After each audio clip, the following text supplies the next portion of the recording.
Most of the suffering in your life did not come from your enemies. It came from a story you told yourself about how the world is supposed to work. Think about the last time you felt truly betrayed. You are sitting at a table. Maybe it is a boardroom. Maybe it is a kitchen. You are waiting for your turn. You wait for the promotion you bled for, the loyalty you paid for in advance, or the apology you are clearly owed. You sit there, keeping your head down, trusting the system. And while you wait for fairness to finally arrive, you watch someone colder, someone sharper, simply walk in and take what was yours.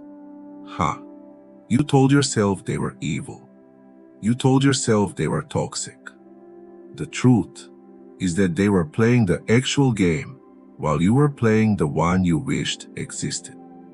We use morality as a defense mechanism. When we are outmaneuvered, we tell ourselves it is because we are decent, because we have a soul. But let us be brutally honest for a moment. Half the time, what you call morality is just strategic laziness. It requires intense, exhausting work to map out what a person actually wants. It takes a cold stomach to see the self-serving mechanics in the people you respect. So, you don't do it. You take the lazy route. You assume they will do the right thing because you did the right thing. You project your own rules onto a universe that does not care about you. And when reality violently corrects you, you call it a betrayal. 500 years ago, Machiavelli wrote that a man who builds his life on how people ought to behave, rather than how they actually behave, is engineering his own ruin. He called this the effectual truth. The truth of what is, not the fantasy of what should be. People call this dark. They call it cynicism. It is not. Cynicism is a surrender. It is a pathetic assumption that everyone is rotten, which gives you an excuse to never try. Realism is a discipline. Realism assumes every human being is motivated. And then it quietly sets to work, finding out by what. Look at the people in your life right now. Stop asking if they are good or bad. Those words mean absolutely nothing when the pressure hits. Instead, ask the heavy questions. What do they fear losing? What are they starving to gain? What is the insecurity they spend all their money and energy trying to hide? Once you uncover those answers, human beings cease to be a mystery. They become predictable. They become an equation you can solve. You were never inherently weak. You were just navigating a war zone with a map drawn by liars. Society teaches you to be harmless. It teaches you to be patient. It tells you to trust that karma keeps a ledger and that the universe will reward your quiet suffering. Understand this. Society is grooming you to be prey. It wants you predictable and easy to manage. To break out of that enclosure, you have to rip off the blindfold. You have to look at the selfishness, the petty insecurities, and the raw appetite in the eyes of everyone you meet. And you must do it without flinching. Because the reality of human nature is this. The world belongs to those who refuse to be surprised.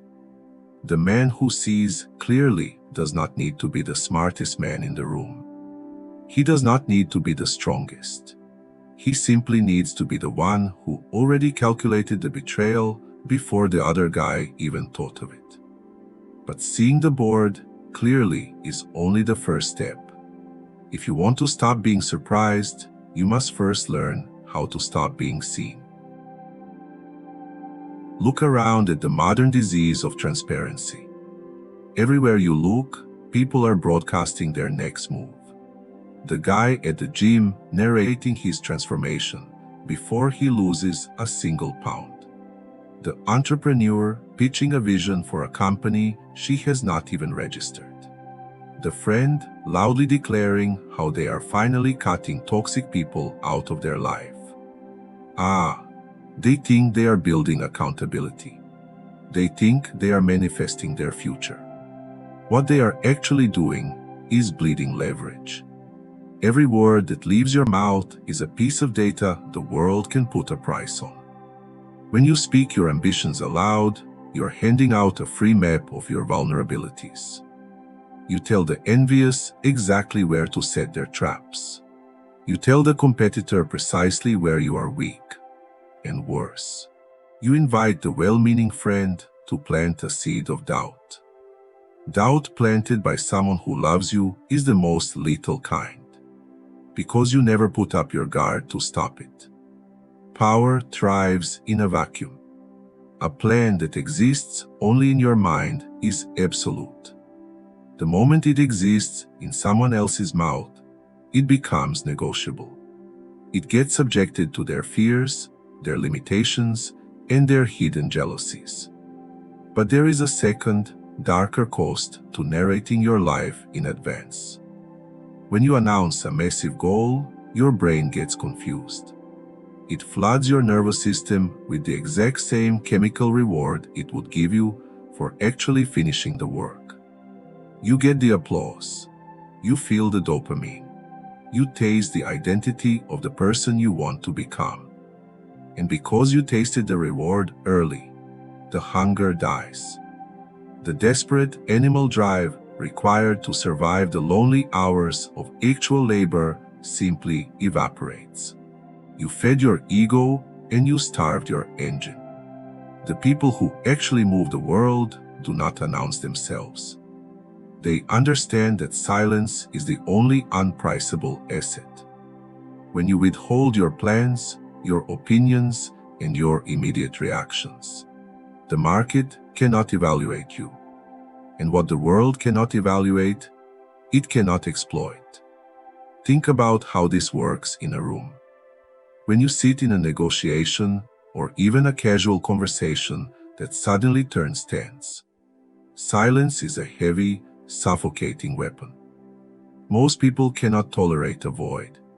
If they make an offer or throw a subtle insult, and you simply look at them and say nothing, their anxiety will force them to fill the space. They will start talking. They will negotiate against themselves. They will backtrack, over-explain, and reveal the exact insecurity they were trying to hide. All because you simply refuse to perform. We established that the world belongs to those who refuse to be surprised. The easiest way to ensure you are never surprised is to let them underestimate you. Let them think you are unambitious. Let them file you under harmless. Let them assume you are just another background character in their story. There is a staggering amount of freedom in being ignored. The man they are not watching is the only man who can move across the board without friction. So stop trying to be understood. The desire to be understood is a fatal flaw that makes you entirely too readable. Move in the dark. Build in the dead hours when no one is clapping. Let the final result be the very first time they hear about your intent. Because an announcement can be debated, mocked, or sabotaged. A finished product can only be dealt with. But keeping your mouth shut is entirely useless if your nervous system is still broadcasting the game. Picture the scene. You are in a room with colleagues, or perhaps a group you consider friends. The conversation is flowing. And then, it happens. Someone drops a joke. A subtle, smiling jab aimed precisely at your most tender insecurity. It sounds casual to everyone else. The room might even chuckle. But to you, it is a sniper round. Pay close attention to what your body does in the next 3 seconds. Your jaw tightens. Your heart rate spikes. You force a loud, unnatural laugh. Or worse. You start over-explaining yourself. You rush to correct the record. You defend your choices with a tight, defensive tone. Oh, you think you are defending your honor. You think you are standing up for yourself. The cold reality, you just handed them the remote control to your mind. You just proved that their words have direct, unfiltered access to your internal state. You told them the wound is real and that they know exactly where to press to make you bleed. Understand the psychology of a manipulator. Provocation is rarely about the actual insult. Provocation is reconnaissance. It is an opponent throwing a stone into the dark bushes to see what barks. They are mapping the perimeter of your ego. They want to know exactly where the buttons are, how much pressure is required to activate them, and what it costs you to maintain your composure. Because once they have the map, they no longer need to be smarter than you. They no longer need to be stronger than you. They just need to push the button whenever they want you to stumble. Fools mistake composure for weakness. They believe that swallowing a reaction means you are accepting the disrespect. They think that if they do not snap back immediately, they have surrendered the territory. It means the exact opposite. Composure is the ultimate form of arrogance. It is the unshakable refusal to let another human being schedule your response. It is looking at their desperate attempt to unsettle you and simply deciding that they have not earned our reaction. You are not forgiving. You are not forgetting. You are just declining to move before you are ready. A response given in the heat of anger is a response designed by the person who lit the fire. The next time the jab lands, force the pause. Let the silence stretch just a fraction of a second too long. Look at them with a flat, unhurried expression. Let them feel the dead, awkward weight of their own words hitting the floor. Nothing terrifies an aggressor more than firing a weapon and watching it bounce off armor they cannot see. But listen carefully. This flat expression cannot be a performance. Suppression is not control. If you are boiling underneath, if your hands are shaking beneath the table while you force a smile, you will eventually leak. You will explode at the worst possible moment, over the smallest possible thing, and they will own you all over again. To build an actual fortress, you have to do the quiet, humiliating work of auditing your own insecurities. Insults only land because a tiny buried piece of you already agrees with them. If a stranger on the street calls you a purple elephant, you do not get angry. You simply assume he is insane. But if someone calls you lazy or selfish or incapable, and it burns, it is because you fear it might be true. Fix the internal doubt, and the external insult just becomes noise. It becomes a random sound made by a stranger that has absolutely no address in your body. The world belongs to those who refuse to be surprised. And a man who has conquered his own insecurities can never be caught off guard by a cheap insult. When you strip away the hooks, you become ungrippable. And a man nobody can pick up is a man who alone decides where he stands. Once you seal the leaks in your emotional armor, you must begin building something the world actually cares to protect. There is a very specific type of tragedy that plays out in offices and relationships every single day. Look closely and you will see the compliant man. He is the one who covers the late shifts. He says yes to the extra projects without asking for more pay. He listens to everyone's complaints, remembers their birthdays, and softens his voice so he is never perceived as a threat. He believes, with genuine desperation, that he is building a shield. He thinks that if he is universally liked, he is safe. Then a slow quarter hits. The budget shrinks. And on a random Tuesday afternoon, he is called into a cold room and let go. he is completely shattered.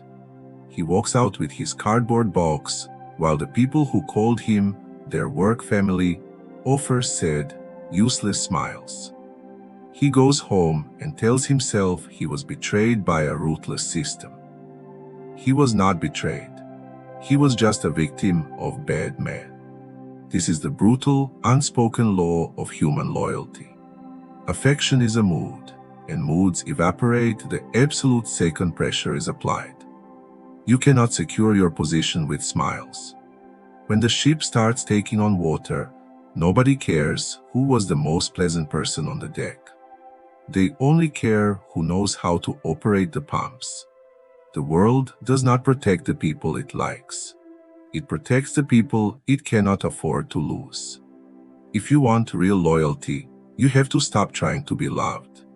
You have to start making yourself mathematically, operationally, or financially expensive to replace. Necessity is not a feeling. Necessity is a cold, undeniable fact. Most people spend their entire lives negotiating for respect from their knees. They give away their time, their energy, and their boundaries, hoping that generosity will eventually be rewarded with permanence. But human nature is deeply transactional. When you give away your yes too easily, you drain it of all its weight. A man who agrees to everything is a man whose agreement has zero market value. The powerful understand that a bond only holds if breaking it causes genuine pain to the person holding the other end. Ask yourself a devastatingly honest question right now. If you disappeared from your job, your business, or your social circle tomorrow, what would actually collapse? If the answer is nothing, if things would just carry on with a minor inconvenience, then you do not have standing. You have a fragile lease on a space someone else owns, and they can evict you the moment an easier option walks through the door. To become untouchable, you have to build a specific, sharp utility. Find the ugly, complicated problem that everyone else tiptoes past and master it. Own the relationship with the client who pays the bills. Possess the exact knowledge that makes the entire machine run. You must become the architect of their stability. You want to be the person they call when things are bleeding, not the person they call when it is time to celebrate. Because the person they call in a crisis is the only person who holds real leverage. When you build genuine necessity, your entire posture changes. You no longer have to perform enthusiasm. You no longer have to force a laugh at a joke that is not funny to ensure your survival. Your silence is respected. Your boundaries are honored. Your no is accepted without an apology, because everyone in the room knows they cannot afford to challenge it. This is not manipulation. This is the natural gravity of a man who knows his exact weight. And once you hold that kind of heavy, undeniable leverage, your only remaining enemy is the clock. Because having the weapon and knowing exactly when to fire it are two entirely different disciplines. Watch how ambition ruins men who lack patience. You will see two very specific failures play out in every high-stakes environment. First, the impatient man. He secures a minor victory and immediately wants the crown. He cannot tolerate the quiet, agonizing tension of waiting. So he forces the issue. He issues the ultimatum before he is truly irreplaceable. He sends the aggressive email at midnight because his internal anxiety demands a release valve. He tells himself he is being bold. He calls his lack of discipline courage. It is not courage. It is simply a weak nervous system masquerading as action. He strikes before the iron is hot, and the system punishes him for his desperation. Then there is the second failure, the cautious man. He waits. He gathers more data. He waits for the absolute perfect alignment of circumstances. He tells himself he is being strategic, that he is waiting for a guarantee before he makes his move. But certainty is a myth manufactured by cowards. By the time every variable is safe, the window of opportunity has already slammed shut, and someone with half his talent has already climbed through it. Both men lose the game. One acts out of appetite, the other freezes out of fear. True timing, the kind that makes you look almost psychic to your competitors, is completely disconnected from how you feel. It is the cold, emotionless observation of the board. You do not move because you are tired of waiting. You move because a rival just overextended themselves. You move because management just changed hands. You move because the rules quietly shifted and left a gap in the armor. Until that exact moment appears, you do absolutely nothing. You sit in the high grass. You let everyone else exhaust themselves swinging at shadows. But waiting does not mean sleeping. While you hold your position, you are deploying a different kind of weapon entirely. You are building your reputation. Understand that there is a phantom version of you that exists entirely in other people's minds. It sits in locked rooms you have not entered. It answers questions you were not there to hear. It decides whether your name gets put forward when real power and money are being distributed. Most people leave this phantom to chance. They hope that if they just put their head down and do good work, the world will correctly assess their value. That is not humility. That is negligence. You must actively curate the ghost that walks ahead of you. You do not need a list of glowing adjectives. You need one single, terrifyingly consistent association. The man who never flinches. The person who always finishes the kill. The architect who remains entirely calm when the building catches fire. You build this in the dark, through repetition under extreme pressure. You do it by staying silent when others panic. You do it by delivering exactly what you promised, never less, and rarely more, because constantly over-delivering signals that your time is cheap. When you forge that kind of reputation, you stop having to fight for scraps. Your reputation begins doing the heavy lifting while you sit perfectly still. When the ground finally shifts and the perfect moment to strike arrives, you do not have to fight your way into the room. You simply stand up. You make your demand. And because your reputation has already negotiated on your behalf, they hand over the keys without a fight. It looks entirely effortless. The room will call it luck. Let them. You can see the board, mask your intent, and strike perfectly. But there is one final trap, and it is the one that buries the masters. Look at the history of deposed leaders, fired executives, and men who built empires only to watch them crumble. They rarely fall because they suddenly became incompetent. They fall because they keep applying the exact same strategy that made them powerful to a world that has quietly moved on. There is a profound danger in success. It convinces you that your methods are permanent laws of the universe. The aggressive negotiator who conquered his market through sheer intimidation continues to scream and threaten long after the culture has shifted toward collaboration. He loses his best people. He loses his leverage, and he cannot understand why. He did not make an error in calculation. He made an error in identity. He confused his tactic with his soul. We see this everywhere. People defend their stubbornness and call it integrity. They say they are just staying true to who they are.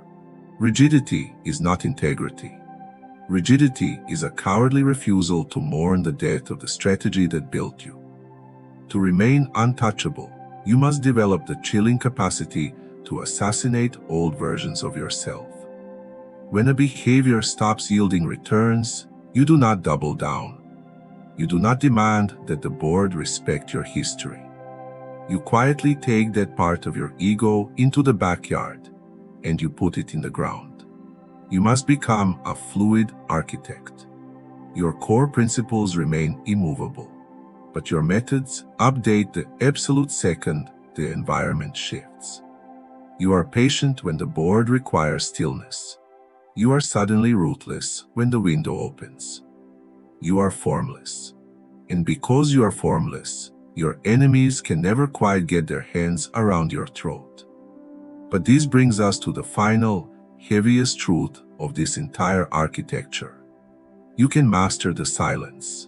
You can become mathematically necessary.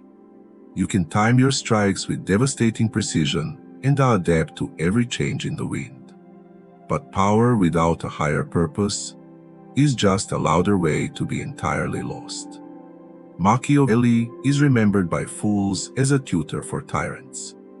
But read him closely, and you will find a man desperately trying to teach effectiveness to people who needed to protect their republic from ruin.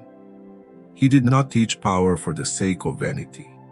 He taught power as a shield. If you run these laws purely to stroke your own ego, you will achieve exactly what you set out to do. You will get the money, you will get the deference. The room will go completely silent when you enter, and you will feel absolutely nothing. You will realize you spent a decade building an impenetrable fortress, only to discover there is no one inside it with you. Untouchable also means unreachable. Do not let your strategic brilliance turn into a self-imposed prison. Use these laws to stop being prey. Use them to understand the hidden motives in the room. Use them to secure your independence so that no man can ever dictate your worth. But then, point that heavy leverage towards something that actually matters. Protect the people who do not know how to protect themselves. Build a legacy that outlasts your own heartbeat. Become the quiet, dangerous force in the background that ensures your family is never caught off guard again. Because the world belongs to those who refuse to be surprised. You have the blueprint now. The illusions are dead. The architecture is yours to build. If you are ready to stop being played and start designing the board, leave a comment saying you are the architect. Subscribe to this channel. Turn on the notifications. We are just beginning to dissect the actual rules of the game. Step into the dark, build in silence, and become the man they cannot afford to lose.